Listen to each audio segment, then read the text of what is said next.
gospel message that I just read been so corporal and so in sync with my life experience than it was this past week. It's 3 o'clock in the morning.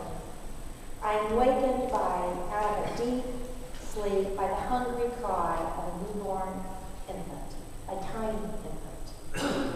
And it seems only minutes that he was last fed. It couldn't possibly have been 3 hours ago, but it was.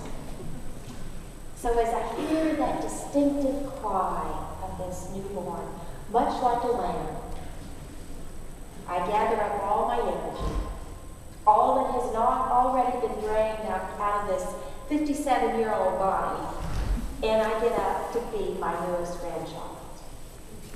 Hayden Thomas, born into this world 4 pounds 9 ounces, has taught me already in a short time on this earth what it means literally to be wakened to the call. What it means to say yes when called. Say yes when everything in my body wants to say no. But I do say yes.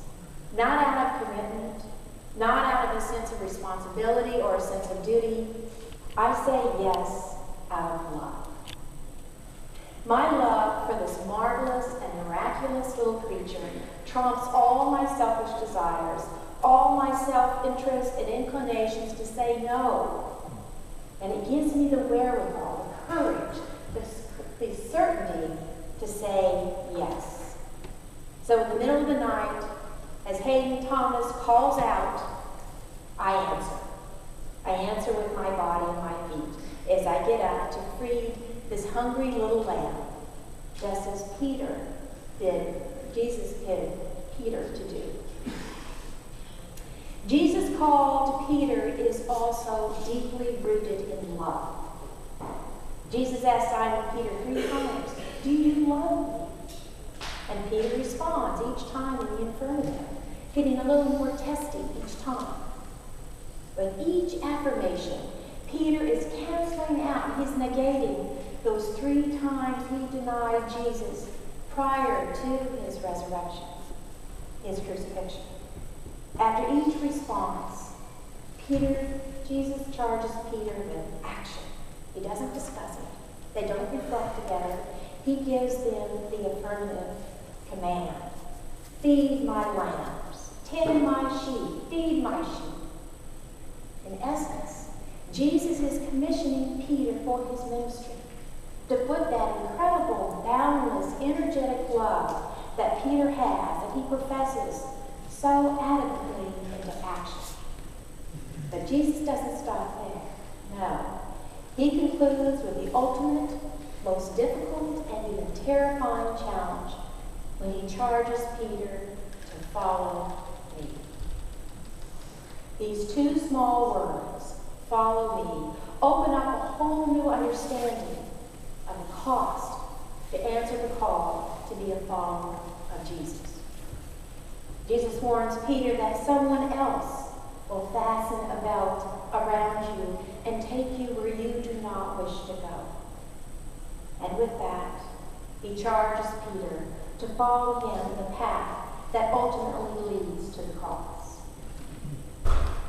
With the devastation and trauma of Jesus' death and the joy of his resurrection freshly imprinted on the psyche of the disciples, we see Peter and his companions that are prompt, ready to awaken to Jesus' call to grow up, to take responsibility for leading lives that mirror the ethical values that Jesus espoused and lived during his lifetime, to tend the sick, to give rest to the weary, bless the dying, soothe the suffering, pity the afflicted, shield the joyous, and all for love's sake. Jesus is calling forth Peter out of his abundant and deep abiding love for him and for all of creation, to live as Jesus lived and to die as Jesus died. No matter the trouble he will stir up, the authorities he will defy, and the consequences he will face, Peter trusts Jesus enough and loves him enough to accept his charge. Such is the true cost of love. True love.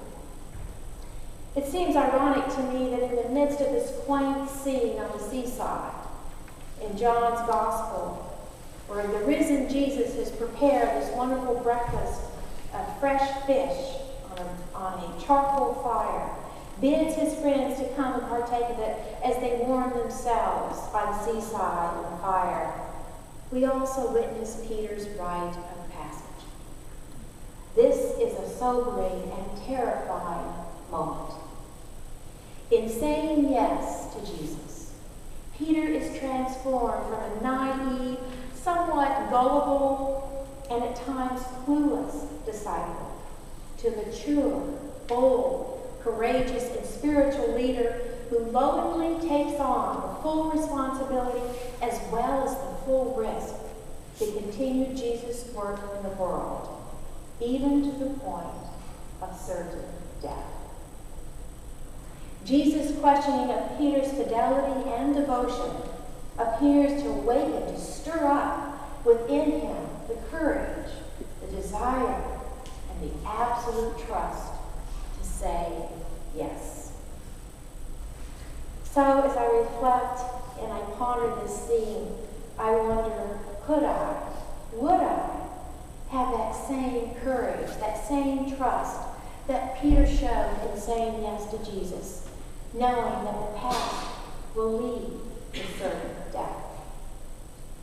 As human beings, we are hardwired for survival. It's counterintuitive to willingly take risk in our lives that we know will lead to our own demise, our own death. So with this in mind, I fear that everything within me would want to shout, no, and run the other way. I ponder whether I can love so deeply and trust with such conviction that I would be willing to die for this love. I ponder whether there is anything in this world that I believe in so strongly that I would die for this particular belief.